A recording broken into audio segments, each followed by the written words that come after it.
As you know, we have charged Chicago police officer Jason Van Dyke with first-degree murder in the connection of the shooting death of Laquan McDonald. Laquan McDonald was 17 years old when he was shot and killed by the defendant on October 20th, 2014 at approximately 9:47 p.m. on the city's southwest side. I'm going to begin my remarks by summarizing the facts of the case as we proffered them in court earlier today. On Monday, October 20th, 2014, the defendant was working on duty as a uniformed police officer working with a partner in a marked patrol car assigned to the overnight shift in the Chicago Police Department's 8th District. The circumstances leading up to the shooting that evening began at 9:47 p.m. when a Chicago police dispatcher radioed to an 8th District beat car that a citizen was holding a male who had been caught breaking into trucks and stealing radios in a parking lot near 41st and Kildare. That male was later identified as Laquan McDonald. The radio dispatches were broadcast to all 8th District patrol units. At 9:53 p.m., a responding beat car related that the guy is walking away with a knife in his hand, and the dispatcher inquired as to whether any available units had a taser. Another beat car responded immediately that they were on their way, although they did not indicate whether or not they had a taser. 1 minute later, a responding officer radioed that the suspect was walking toward a nearby Burger King restaurant located on Pulaski Road. The dispatcher confirmed the location, reminded all units that the individual was armed with a knife, and they then continued to ask if the other units were in close proximity. At 9:56 p.m., one of the responding beat car officers radioed that the suspect had just used the knife to slash the tire on their squad car. Seconds later, beat car 845R radioed that they were 2 blocks away from the incident. Beat car 845R was the responding police unit in which Officer Van Dyke was a passenger. The squad was being driven by his partner.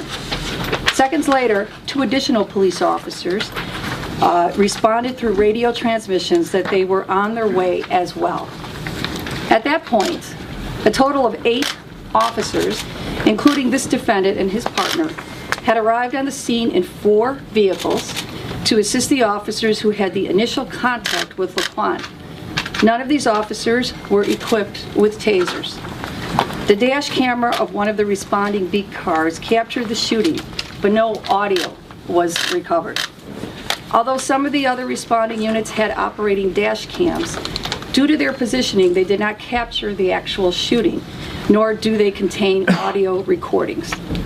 Investigators recovered video from a local business that showed Laquan walking away from the initial officers at 40th Street. Attempts to download video from another local business were unsuccessful, but it was determined that the cameras at that location would not have captured the scene of the actual shooting. Finally, video from a 3rd local business was recovered, but due to the distance and obstructions, that video was deemed to be very limited evidentiary value. The dash camera video shows Laquan McDonald as he jogged south on Pulaski Road, passing the Burger King. At the 9:57:25 p.m., timestamp is on that video, the recording shows 2 other marked Chicago police SUVs on the scene. At that time, Laquan was walking, and as he passes one of the responding police units, he waves his right arm, and a knife is visible in his right hand. 5 seconds later, Officer Van Dyke and his partner park their vehicle and immediately draw their weapons. At that time, Laquan McDonald is approximately 1 foot from the white lane divider in the middle of Pulaski Road going southbound, and his body appears to be moving slightly away from the officers toward the west side of Pulaski. At 9:57:36, McDonald has crossed over the white lane divider away from the officers, and Officer Van Dyke has taken at least 1 step toward McDonald with his weapon drawn. The officer then opened fire on Laquan, whose arm jerks, his body spins around, and he falls to the ground. While Laquan is falling to the ground, the defendant takes at least one more step towards him, at which point the angle of the dash camera changes and we can no longer see the officer within the frame of the video. 2 seconds later, Laquan McDonald is lying in the street on his right side, and the video captures what appears to be 2 puffs of smoke coming from the ground near his body.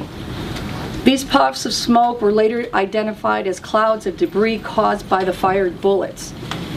At 9:57:51, McDonald is still lying on the street and the last visible shot is fired.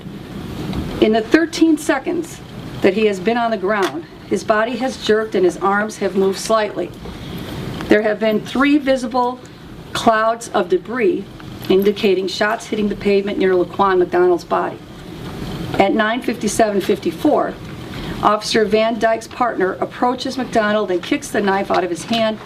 The knife, later recovered by police, had a 3-inch blade that folded into the handle. Officer Van Dyke's partner reported that there was a brief pause in the shots when he looked at Van Dyke and saw that he was preparing to reload his weapon. Officer Van Dyke's partner related that he could hear McDonald struggling to breathe, and he told Van Dyke to hold his fire so he could approach McDonald and kick the knife away. Officer Van Dyke was armed with a 9mm caliber semi-automatic pistol and had a 16-round capacity.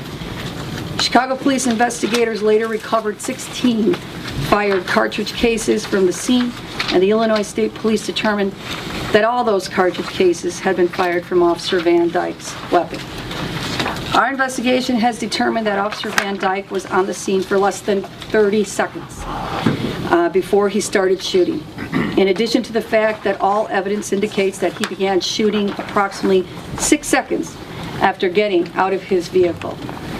An analysis of the video establishes that 14 to 15 seconds passed from the time the defendant fired his first shot to clear visual evidence of a final shot.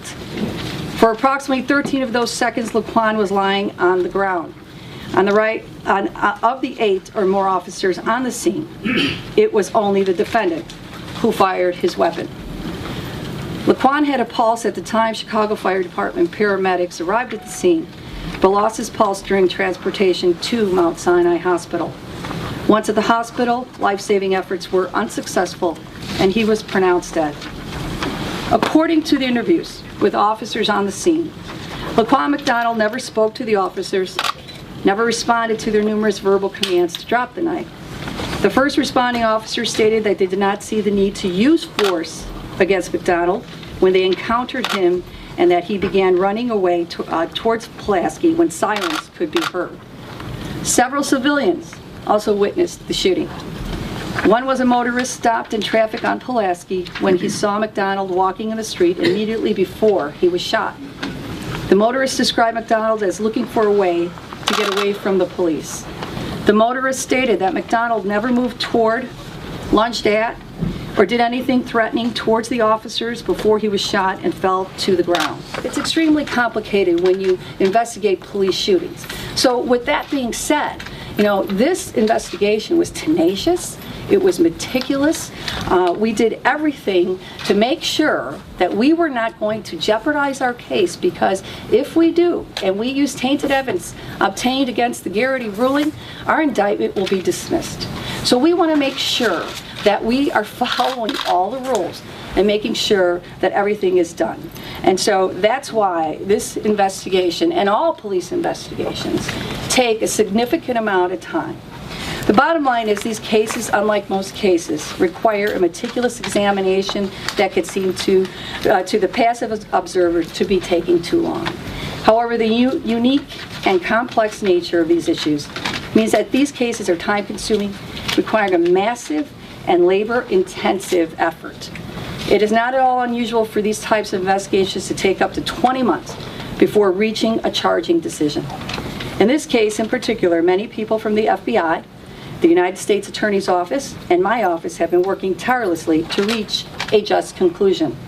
At the end of the day, I'd rather take my time and get it right than rush to judgment and get it wrong. Rushing to judgment simply has no place in a professional investigation of this magnitude and could only serve to jeopardize justice being done. Throughout the course of this investigation, it was our intention to announce our charging decisions and our conclusions jointly and simultaneously with the United States Department of Justice, the U.S. Attorney's Office, and myself. That was our goal, to stand up here together jointly announcing our respective decisions. In order to do it, we wanted to speak with one united voice with everyone who was involved in this very, very thorough investigation. However, I made the decision after that plan that after the Cook County Judge Valderrama ruled last week that the videotape would be released to the public as a result of the civil litigation with the City of Chicago. While we would have preferred for the investigation to have run its full course and enabled our federal partners to complete their evaluation in its entirety, I felt compelled, in the interest of public safety, to announce these state charges today. Maintaining public safety is my #1 job, and I do not want the public to view this video without knowing this very important context that with these charges, we are bringing a full measure of justice that this demands. To be clear, the judge's order that the City of Chicago must release the video by November 25th certainly moved up the timing of our announcement, but it did not in any way dictate our decision to charge this defendant with first-degree murder. I made that decision internally weeks ago. As you know, the citizens of Chicago will soon have the opportunity to view the video for themselves. Throughout the course of our investigation, I've seen the video on a number of occasions, and I can tell you, it is everything that has been described to be by the news accounts. It is graphic, it is violent, it is chilling. I've been a prosecutor for nearly 30 years. I have personally investigated and prosecuted numerous cases of police misconduct and public corruption. I've been involved in hundreds of murder investigations and trials, and I've seen some of the most violent and graphic evidence and crime scene photos that you can only imagine. To watch a 17-year-old young man die in such a violent manner is deeply disturbing, and I have absolutely no doubt that this video will tear at the hearts of all Chicagoans. I know that Laquan's mother and some family members have been opposed to the release of this video, and I certainly understand their concerns and their anguish. As a mother, I cannot imagine the personal pain that Laquan's mother and his family have dealt with and will continue to deal with when the video is made public. I hope that the citizens will take this into consideration and show respect and restraint in their actions following the release of this video.